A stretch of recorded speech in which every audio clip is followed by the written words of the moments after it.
I was in the system, okay? And the only thing straightened me up is when I started having my kids. I have 3, 2 girls and a boy. Oh yeah, I got married too. I did that. And we got a divorce. My oldest daughter, she graduated from Macomber High School, Macomber Whitney, and then she went out there to TU. Willie Huff. We call him Pooh. Yes, he does hair over there at Foster's Barbershop. He cuts hair. And he graduated from school, and I'm very proud of all my children. Mickey, that's his mom. She got into a little incident. She went to prison. Well, we lived on Hamilton, and then we lived in the family house for a while, because my mom and them had moved out. We was on welfare. Yep, but as they had gotten older, I had to get a job. Well, you just say that, Mr. Harris. Okay. we was making it. You know, and some of the things people were doing I wasn't involved in, okay? And I was blessed to have kids, you know, that didn't hang out with the gangs or let people intimidate them to do things they ain't got no business doing. Okay, they went to school, they did their education.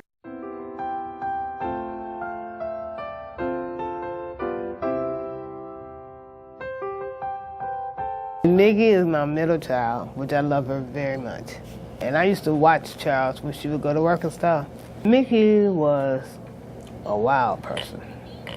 She was, you know, I guess she was starving for attention or something. And then she was with this little girl named Felicia who was doing everything. You know, so it could have been pressure, you know, from the people she was hanging with. Her and Charlie Ray, that's Charles's father, and Trevel's father, they had Trevel, then they got married, then they had Charles, and Charles was premature. And then like a couple, could have been a month or so later on, he had a real high temperature. And he went into a coma. And so he stayed out there for a whole month, you know, because they didn't think he was going to make it. And I stayed right out there with him, you know. And I went and got the preacher and told him, you know, come on in and say the prayer, get him back to where he came from. But this is my miracle, baby, because he's still here. Well, you just tell him, honey. He's got something to say. You just tell him, Mr. Harris. That's when they said that he was with the epilepsy and all that stuff. Cerebral palsy. Cerebral palsy, epilepsy, and he had seizures. And they didn't find that out till after he had been in that coma. He went over to his mom's house. They just took her home. But Charlie Ray liked to. He was a tramp. He was a tramp. He liked to get at home and then other places too. So that kind of, you know, made it hard on the family. She was young and, you know, trying to make her household a real home for her children. And she wasn't out running the streets and stuff like that. She had settled down, but she started having her kids. And then after Charles got into that situation, she went there and got her a job, you know, and had me over there to babysit him, you know, like that. So she was holding her own while Dad was out there making more kids. Mickey went to jail because my niece claimed she had a gun on her and her baby over there at Kmart. She went and got a hold of this other man. His name is Tony. Tony Kennard. Yes. Tony Kennard is Mickey's new husband. She had just a wife, she was in prison. And after she got out, she had Jordy. Mickey has 4 children now, but at that point in time, she just had Trevel and Charles. She's working for Arby's right now. And her and the other kids live out there on Airport Highway. She comes around. I think she feels guilty, you know, about Charles' situation. But she also has a life of her own with her new family. But she doesn't neglect Charles like his dad do, because she will come around and bring the kids around. She is proud of me. Everybody is. They say that's the best thing that could ever happen.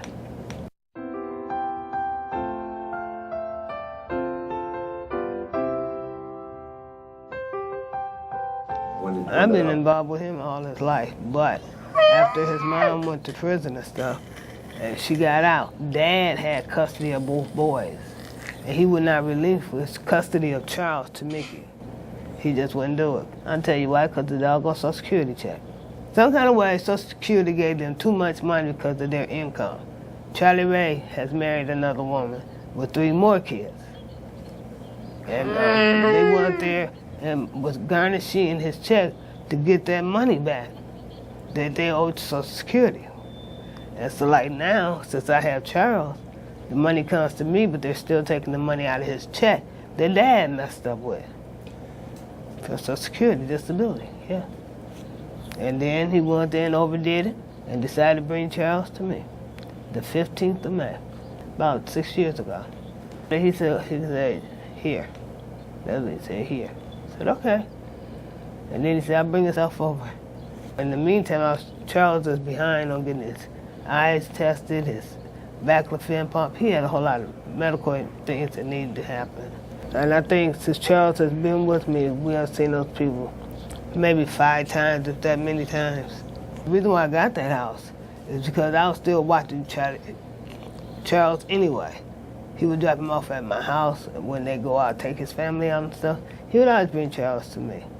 But that particular day, on the 15th of May, he brought him over and brought all his stuff. I said, okay, fine.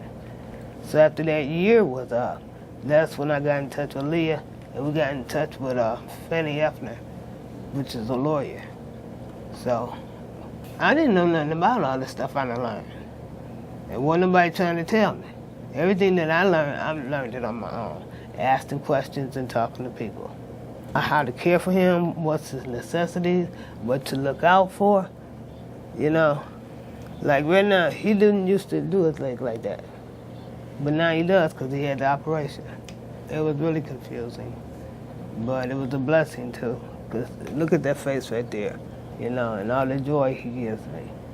And he will pout at you and he will fuss at you, but he will love you in any way, you know. So this is my miracle baby. He's a blessing. Charles needed the baclofen pump, he needed his legs done and his eyes taken care of.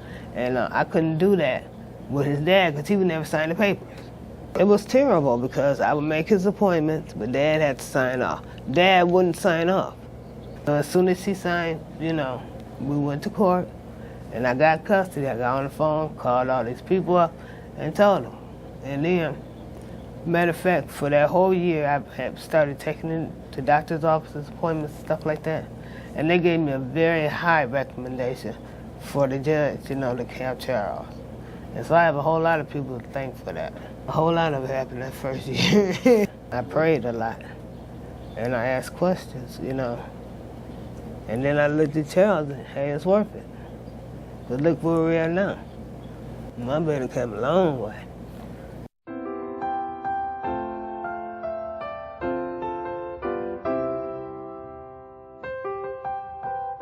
A few years ago, I was contacted actually by a transition specialist here at the board who originally was assigned the case but felt that Charles's needs were pretty intense and Diana needed a little more support than, you know, what was required by a transition specialist. She needed a SAS, a caseworker like me who could, you know, spend a little more time with her navigating the systems and making referrals for her and linking her up with the appropriate resources in the community. So I went out and met her and Charles with that transition specialist, and we kind of talked, and I agreed that, yeah, she needed some guidance and help. She was very stressed and didn't know really where to turn for help, and just wanted someone to give her answers on what she needed to do and how she needed to proceed. She knew what she wanted for Charles, but she didn't know how to get it. And still, I mean, there are obstacles that present itself daily for her. But she'll call me, or, you know, and she's comfortable now in calling someone and asking, you know, I got this in the mail or I got this information and I don't know what to do with it. Whereas back then, if she had a question, she may not know who to ask, so she would just go around asking anyone and everyone who would, you know, listen until she got an answer. I knew that the custody was an issue because the the going to the doctor's appointments and all the medical care that he needed, she really needed to have custody of him and needed to be able to make those decisions without, and the parents weren't involved at that point in taking him to his medical appointments or making those caregiving decisions. So my role was linking her up with an attorney who, well, she chose the attorney, but then I was helping her with getting some financial resources around and just getting that set so she could consult with an attorney on how to get custody of him and go through that whole legal process. And once she had that legal documentation, then she was able to move forward with, getting his SSI in her name and getting the medical treatment he needed, because she could sign off on all of that care for him. And that's when he started to make progress. Well, basically, she was just my support system, and that's what I needed, somebody I can go to and talk to who will help me to understand how to proceed. Now, you tell me what I need to do, and I'm going to do it. I don't need you to do it for me, no, because I need to know, because I need to know what's going to happen with him. And so, like, when things would bother me and stuff, I would talk to her, and she would tell me what or who I need to talk to. It was a blessing from God, that's what it was. Because, people, they would just tell you so much. And then, if you don't comprehend what they're saying, you just lost. Because they didn't take out the time that I need to understand where they're coming from. But Leah always has, and I'm very grateful to her for that.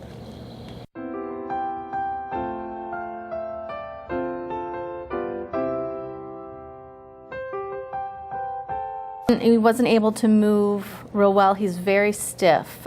His muscles, legs, arms were very spastic, very stiff, and he didn't really make eye contact. He did vocalize, but maybe not as much as he does now. He was still happy, and he would still smile a lot, so that was good. But he did need some attention. First thing we did was get the baclofen pump, which is a pump that's supposed to release something in his body to make him not so stiff, make his joints kind of relax. Well, when they first did it, he was really relaxed, just slide on down out the chair. And then some kind of way, I think some that tissue inside the skin grew over the pump, and so they had to replace it. And we went out to the hospital. I stayed with Charles.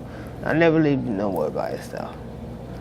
So anyway, you gotta go on and stay home. They're gonna take care of you. No, that's all right. But don't nobody know Charles like I do. And they asked me, could he see?